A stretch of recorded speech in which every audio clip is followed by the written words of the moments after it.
अस्सलाम वालेकुम everyone, welcome back to another episode of profile. और आज की जो हमारी मेहमान है, she is a doctor of physical therapy, certified exercise physiologist from Harvard medical school and ex physiotherapist at Shifa international, CEO and consultant physiotherapist at Physiofit, doctor Nimra Ahmed. अस्सलाम वालेकुम ma'am, thank you so much, आपने अपने busy schedule में से इस interview के लिए time निकाला। थैंक यू मैम, आपसे मैं कुछ क्वेश्चंस पूछूंगा, आपकी एक बैक स्टोरी और कुछ क्वेश्चंस पूछूंगा जो हमारे व्यूवर्स जानना चाहते हैं। नंबर 1 मेरा क्वेश्चन ये है आपसे कि आप अपनी थोड़ी स्टोरी के बारे में बताएं कि आप इस मेडिकल फील्ड में कैसे आए। मेडिकल फील्ड में थोड़ा सा शायद जवाब लंबा हो जाए, क्योंकि मेडिकल फील्ड में मेरा छोटा भाई था, ही वाज एपिलेप्टिक, और बहुत ज़्यादा इशू ये आया कि उसको लंबा पंक्चर किया जिस टाइम, जो रीढ़ की हड्डी से पानी निकालना जिसको कहते हैं, तो डॉक्टर से थोड़ा सा गलत हो गया था और इंजेक्शन नर्व में चला गया, जिसकी वजह से उसकी सारी राइट साइड पैरालाइज हो गई। तो लिटरली ज़िशान एक वो टाइम भी था कि वो बेड पे लेटा हुआ करवट भी खुद से नहीं बदल सकता था। लेकिन ये हुआ कि विद टाइम हमारे घर फिजियोथेरेपिस्ट आते थे और वो होम सेशंस हम उसके करवा रहे थे, और उसने माशाल्लाह फिजियोथेरेपी से करवट लेनी शुरू की, उसने बैठना शुरू किया, उसने चलना शुरू किया, और वो वॉशरूम तक खुद आता जाता था, लेकिन इंडिपेंडेंट था। और ये सब हमने चेंजेस जो देखी वो फिजियोथेरेपी की वजह से थी, क्योंकि फिजिकल थेरेपी में उसने इतना ड्रास्टिक चेंज किया कि वो खुद से खाना भी खाना शुरू हो गया था, लाइक जिस तरह चम्मच को पकड़ना, होल्ड करना, वरना वो बिल्कुल एक चीज़ को होल्ड नहीं कर सकता था। छोटी छोटी बड़ी चीज़ें, मतलब हमने वाकई एक बिग चेंज देखा जब हमने खुद फिजियोथेरेपी अपने घर में करवाई। उस टाइम से शौक हुआ कि ये भी एक फील्ड है और ये भी बड़ी अच्छी मेडिकल फील्ड है, और अगर किसी पेशेंट को की ज़िंदगी में हम इतना वाज़ेह फ़र्क ला सकते हैं तो फिर इस फील्ड में ज़रूर जाना चाहिए। इसलिए। और फिर आपने इसकी सर्टिफिकेशन कहाँ से की और ये तमाम चीज़ें? मैंने जी ग्रेजुएशन की है डॉक्टर फिजिकल थेरेपी में। ये 5 साल की डिग्री होती है पाकिस्तान में। पहले ये 4 साल की डिग्री होती थी, BS होती थी, लेकिन ये कि क्योंकि बाहर के ममालिक में जब हम काम करने जाते थे एज ए फिजिकल थेरेपिस्ट, तो हम उनकी रिक्वायरमेंट या उनके वर्किंग आवर्स मीट नहीं कर पाते थे। तो फिर ये हुआ कि ये 5 साल डिग्री हुई यहाँ पे, और ये 5 साल की डिग्री के बाद I have done many certifications. 2 तो मैंने हार्वर्ड से की थी, सर्टिफिकेशन इन एक्सरसाइज फिजियोलॉजी की है, उसके बाद सर्टिफिकेशन इन गायनी रिहेबिलिटेशन की है, फिर एक सर्टिफिकेशन मैंने इटली से की है, वो है जो ऑस्टियोपैथ एंड कायरो प्रैक्टिशनर जो सर्टिफिकेशन होती है उसकी अभी रिसेंट मैंने वर्कशॉप अटेंड की थी। मैम, बेसिकली हमारा ये इंटरव्यू भी और ये हम प्रोफेशनल्स के लिए कर रहे हैं जो यंगेस्ट प्रोफेशनल इस फील्ड में आते हैं, तो प्रोफेशनल की जो क्वालिटीज़ होती हैं उनमें कौन कौन सी क्वालिटीज़ लैक कर रहे हैं वो?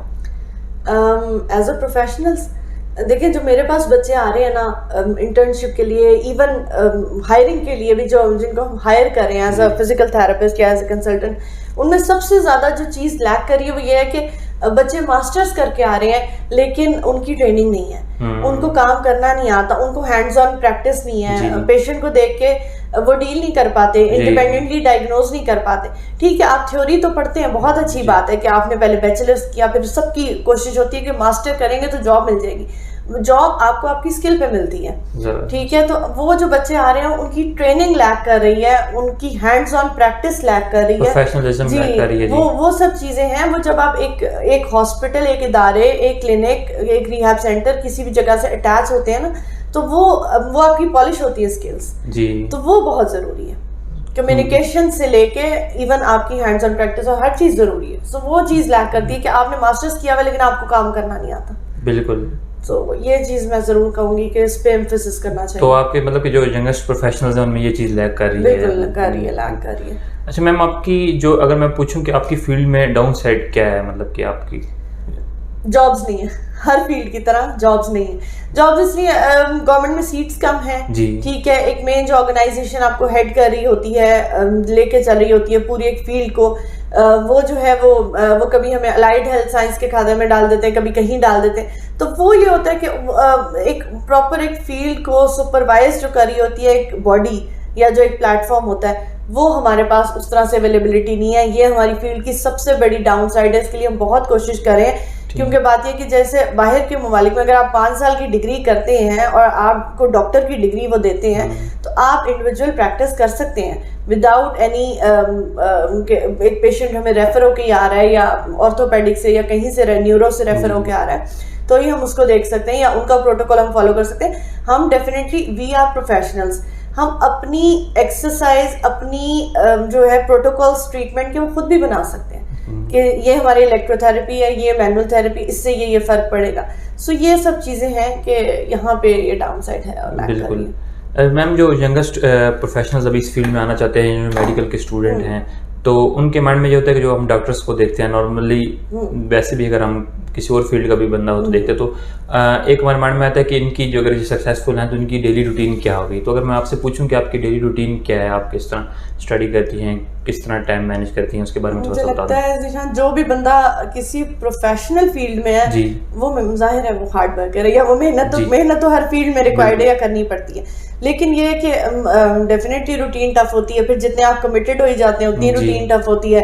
If you are married, if you having kids, या अगर आप अपनी फैमिली भी देखनी है, वो सफ़र ना करें और आपका अपनी फील्ड ना सफ़र करे, तो आपको बहुत मुश्किल से मैनेज करनी पड़ती हैं चीज़ें। लेकिन ये कि हो जाती हैं अगर आप करना चाहें। तो आप किस तरह मैनेज करती हैं? अगर आप हम बताएं कि आप टाइम किस तरह डिवाइड करती हैं, क्लिनिक की टाइम? शुरू से अपना टाइम बताओ, लाइक सुबह उठ के नमाज पढ़ी और फिर बेटी का लंच तैयार किया, नाश्ता तैयार किया, उसको स्कूल भेजा, और फिर ये कि इधर क्लिनिक में आई, क्लिनिक आवर्स अपने थोड़े से कंप्लीट किए, जो पेशेंट्स अपॉइंटमेंट बुकड होती हैं वो देखती हूँ। उसके बाद घर जाके वापस जाके खाना एंड एवरीथिंग, बच्चों के काम और उनके पेपर्स जो चल रहे हैं और सब चीज़ें। आजकल तो पेपर सीजन चल रहा है, तो इसलिए वो हमारे भी उतने इम्तिहान होते हैं जितने बच्चों के होते हैं। तो ये सब चीज़ें। और अगर थोड़ा सा अगर आपने कोई ऐसा केस देखा जिसको ज़रूरत महसूस होती है कि आपको पढ़ना चाहिए, तो वो मैं फिर लेट नाइट होता है, फिर वही टाइम होता है आपके पास कि वो आप बैठ के पढ़ पाते हैं, थोड़ा सा स्टडी कर सकते हैं। सो अभी यही रूटीन चल रही है। मैम नॉर्मली मैं भी हॉस्पिटल में जाता हूँ, या व्यूअर्स भी हमारे में से कोई जाते होंगे, तो हम डॉक्टर्स को देखते हैं, पेशेंट जितनी भी परेशानी में हो, किसी भी तकलीफ में हो, डॉक्टर काम होते हैं। तो आप कैसे, मतलब कि पेशेंट के स्ट्रेस को अपने ऊपर हावी नहीं होने देते और उसको कैसे डिसएंगेज करते हैं? क्योंकि आपने भी यहाँ से क्लिनिकल आवर्स कंप्लीट करके अपनी पर्सनल लाइफ में जाना था, तो आप कैसे जो पेशेंट की परेशानी को अपने ऊपर हावी नहीं होने देते और कैसे उनको ट्रीट करते हैं? एक तो ये पॉइंट होता है, मुझे लगता है कि हम सिंपैथेटिक होते हैं, हम उस तरह से एम्पैथेटिक नहीं होते। सिंपैथी और एम्पैथी में फर्क होता है। सिंपैथी इसके मुझे आपके साथ हमदर्दी है, लेकिन एम्पैथी है कि मैं सोचूं कि मैं आपके बूट्स में खड़ी हूँ या मैं आपकी सिचुएशन में हूँ और मुझे इस टाइम पे कितनी पेन है और क्या करना चाहिए, वो चीज़ हो जाती। दूसरी सबसे बड़ी चीज़ ये है कि अगर मैंने सर्वाइकल के सुबह से 10 मरीज देखे और मेरे पास शाम 5 बजे 11वां मरीज आता है, तो जितना पैनिक वो होगा, जाहिर है उतनी पैनिक मैं नहीं हूँ, क्योंकि मुझे पता होगा कि ये इसको इतना सा पेन है, इतने ड्यूरेशन का है, इसने 1 हफ्ते में ट्रीट हो जाना है, शुरू के 2 दिन इसको ज्यादा दर्द है, बाकी दिन ये इंशाल्लाह 3rd डे से बेटर हो जाएगा।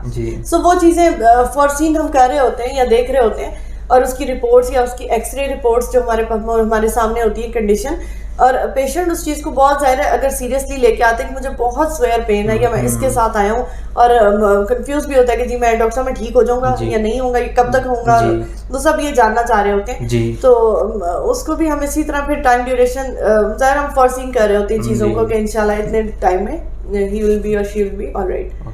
ये सब चीज़ें हैं। मैम माशाल्लाह आप लास्ट 3 ईयर से अपना क्लिनिक रन कर रही हैं, तो आप अपने आप को नेक्स्ट 10 ईयर्स में आपका विजन क्या है? जिस तरह टेक्नोलॉजी चेंजेस ला रही है हर इंडस्ट्री में, मशीन लर्निंग, आर्टिफिशियल इंटेलिजेंस, तो मेडिकल इंडस्ट्री में कैसे टेक्नोलॉजी टेक ओवर कर रही है, और प्लस आपका विजन क्या है 10 ईयर्स में कि फिजियोथेरेपी किस लेवल पर चली जाएगी?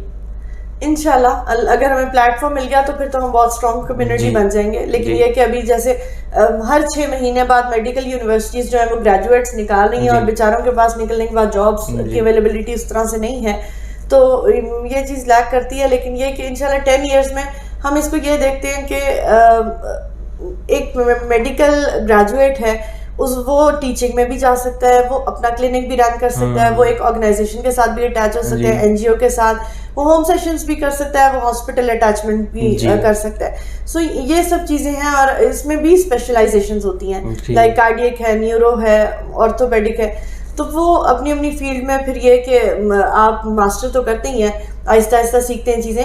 लेकिन जहाँ तक ताल्लुक रह गया टेक्नोलॉजी इस्तेमाल करने का, ऑनलाइन कंसल्टेशन तो हम प्रोवाइड करते हैं। अभी भी हम कोशिश करते हैं कि जो दूर के पेशेंट्स हैं जो नहीं विजिट कर सकते उनको हम ऑनलाइन बता दें, कि आपको इवन कुछ एक्सरसाइजेस समझा दें, कुछ स्ट्रेचिंग्स वगैरह वो समझा दें ऑनलाइन, और हम कोई मेडिसिन प्रिस्क्राइब कर सकते हैं या कोई ऑइंटमेंट जो है सजेस्ट कर सकते हैं कि आप ये अप्लाई करें और यू विल फील बेटर।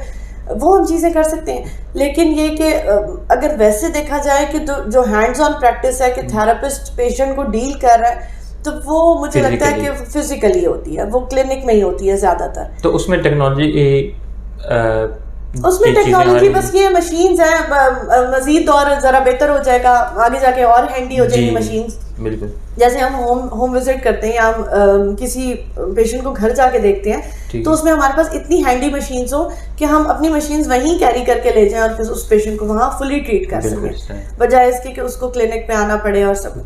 और आहिस्ता आहिस्ता इंशाल्लाह हो रही है चीज़ें, टेक्नोलॉजी बेहतर हो रही है। बिल्कुल इसी तरह नहीं है। मैम, आपके जितना भी एक्सपीरियंस है उसके मुताबिक अगर आपने मेडिकल स्टूडेंट्स को या यूथ को एक करियर एडवाइस देनी हो तो वो क्या होगी? करियर एडवाइस फोकस्ड होकर पढ़ें। ठीक है, पहली चीज़ तो थ्योरी है ही है कि वो आपने पढ़नी है और आपने फोकस करना है, लेकिन साथ में पढ़ाई के ये हमने सिर्फ कागज़ के टुकड़े नहीं इकट्ठे करने की, ये जी मेरी बैचलर्स की डिग्री है, ये मेरी मास्टर्स की है, ये मेरा सर्टिफिकेट है। बात यह है कि आपका काम बोलता है। बिल्कुल, आपका काम बोलता है तो आपका नाम बोलता है। तो इसलिए जब आप मार्केट में कदम रखें, चाहे आप किसी ऑर्गेनाइजेशन के साथ अटैच हैं, चाहे आप इंडिविजुअली काम कर रहे हैं, आप जो है अपने काम पे या अपनी ट्रेनिंग पे बहुत फोकस करें, बहुत ज़्यादा फोकस करें। जितने मरीज हो सकते हैं देखते हैं। आपको कोई फ्री मरीज भी देखना हो ना, तो वो भी आप ज़रूर आप अपनी प्रैक्टिस के लिए देखें, ठीक है, अपनी नॉलेज बढ़ाने के लिए देखें। फिर आपको जो भी सुपरवाइज करें, आप उससे सवाल जवाब करें कि मैंने ये पेशेंट देखा, ये क्वेरीज थी उसकी, मैंने उसको ये ट्रीटमेंट दिया, क्या ये ट्रीटमेंट ठीक है, या आप मुझे बताएं कि क्या बेहतर ट्रीटमेंट हम उसको मजीद दे सकते हैं या फॉलो अप पे रख सकते हैं। सो ये सब चीज़ें जितनी प्रैक्टिस करेंगे उतनी ही। मैम, जैसे आपने पहले ही बताया कि काफ़ी स्टूडेंट्स आपके पास आते हैं इंटर्नशिप के लिए आपके क्लिनिक में, तो जिस तरह आप इस चीज़ पे कह रही हैं कि प्रैक्टिकल फिजिकल चीज़ हो, स्टडी के साथ साथ फिजिकल, तो जो स्टूडेंट्स हैं अभी मेडिकल फील्ड में स्टडी कर रहे हैं, तो अब वो कौन से स्टेप हैं, वो कैसे किसी क्लिनिक को अप्रोच कर सकते हैं और वहाँ पर इंटर्नशिप कर सकते हैं, या स्टडी के साथ फिजिकल प्रैक्टिस कैसे कंटिन्यू कर सकते हैं? स्टडी के साथ सेमेस्टर ब्रेक्स आती हैं। सेमेस्टर ब्रेक्स में वो ये काम कर सकते हैं। सुबह अगर वो यूनिवर्सिटी जा रहे हैं, वो इवनिंग में ये काम कर सकते हैं। लेकिन अगर एक चीज़ सुबह आपने पढ़ी और शाम को अप्लाई की, तो उस बंदे में बहुत फ़र्क होगा, या उसकी स्किल्स बहुत पॉलिश होंगी, रादर दैन कि एक बंदा जिसने यूनिवर्सिटी से पढ़ के वो खाना पूरी करके घर आया और आगे सो गया। तो वो उसकी जो थकन और उसका जो है चीज़, वो उससे हम कंपेयर नहीं कर सकते। जो एक बंदा प्रैक्टिस भी कर रहा है वही चीज़ जो वो सुबह पढ़ के आया है। दूसरी चीज़ ये कि डेफिनेटली प्रैक्टिस करें। मेरा तो प्लेटफॉर्म का मकसद ही है कि हम जो है इंटर्न्स को फ्री इंटर्नशिप प्रोवाइड कर रहे हैं, कि हम विदाउट कोई पेमेंट नहीं ले रहे हैं, वरना क्लिनिक्स में हॉस्पिटल्स में कहीं चार्जेस वगैरह भी हैं, वो ले रहे हैं इंटर्न से चार्जेस वगैरह। खैर चार्जेस देके भी आपको जहाँ से इल्म मिल रहा हो, ये काम सीखने को मिल रहा हो, तो आप ज़रूर सीखें। दूसरा, मैं एक चीज़ करती हूँ कि पहले 2 दिन 3 दिन जिस तरह थोड़ा सुपरवाइज किया इंटर्न को, चौथे दिन मैं आहिस्ता आहिस्ता थोड़ा साइड पे हुई, ताकि वो इंडिविजुअली पेशेंट देखे। जिस टाइम आप पेशेंट इंडिविजुअली ट्रीट करते हो, आपको कॉन्फिडेंस यहाँ से यहाँ चला जाता है। सेकेंडली ये कि आपको भी पता होता है कि यार मुझे कोई सुपरवाइज नहीं कर रहा, तो मेरे ऊपर इतनी ज़्यादा जिम्मेदारी है कि मैं अगर पेशेंट डील करूँगा या ट्रीट करूँगा, तो वो सब मेरे पे है कि मैंने उसको ठीक करना है, या पेशेंट आप इस तरह से ट्रस्ट कर रहे हैं कि आप भी डॉक्टर हैं, आप भी ठीक करेंगे। तो उस टाइम आपको वो feeling of guilt, feeling of achievement, उस सब चीज़ों से आप इकट्ठे गुजरे होते हैं, तो आप जाके डेफिनेटली स्टडी करते हैं। मैम, जिस तरह आपने शिफा इंटरनेशनल में भी फिजियोथेरेपिस्ट आप रही हैं और अपना भी क्लिनिक 3 ईयर से रन कर रही हैं, तो अगर मैं आपसे पूछूं कि प्रोफेशनल कौन होता है, प्रोफेशनल डॉक्टर की डेफिनेशन क्या है या उसकी क्या क्वालिटीज़ होती हैं, तो वो क्या होंगी? प्रोफेशनल की तो डेफिनेशन शायद मैं उस तरह से इलाबरेट ना कर सकूं, लेकिन मुझे लगता है कि जिसको काम आता है, अपनी फील्ड का काम आना चाहिए। लाइक आप मेरी फील्ड से मुतालिक मुझसे कोई सवाल करें तो मैं वहाँ पे लैक ना करूँ। तो यही मेरी प्रोफेशनलिज्म हो, कंप्लीट नॉलेज और कंप्लीट अपनी नॉलेज हो, और कंप्लीट आप उस चीज़ को परफॉर्म भी कर सकें, सिर्फ बात ना कर सकें। बिल्कुल। तो वो चीज़ है। हाँ, ये है कि एक हॉस्पिटल, एक बड़े इदारे से अटैच होकर आप IPD भी देख रहे हैं, OPD भी देख रहे हैं, आपका एक वास्ट एक्सपोजर है। ठीक है, क्लिनिक्स में उस तरह से वास्ट एक्सपोजर नहीं है, लेकिन जितनी एटलीस्ट आपको रिक्वायरमेंट है फिजियोथेरेपी की, वो तो आपकी कंप्लीट हो रही है OPDs में। तो वो आप जाके OPDs करें, फ्री कैंप्स करें, होम विजिट्स करें, मल्टीपल चीज़ें हैं करने वाली। तो समझ मैम, बहुत अच्छा लगा आपसे कन्वर्सेशन करके, ये इंटरव्यू कंडक्ट करके, क्योंकि प्रोफेशनल्स बहुत कुछ इससे सीखेंगे। तो इंशाल्लाह मिलते हैं नेक्स्ट एपिसोड में, तब तक के लिए अल्लाह हाफिज़। Thank you so much. Thank you.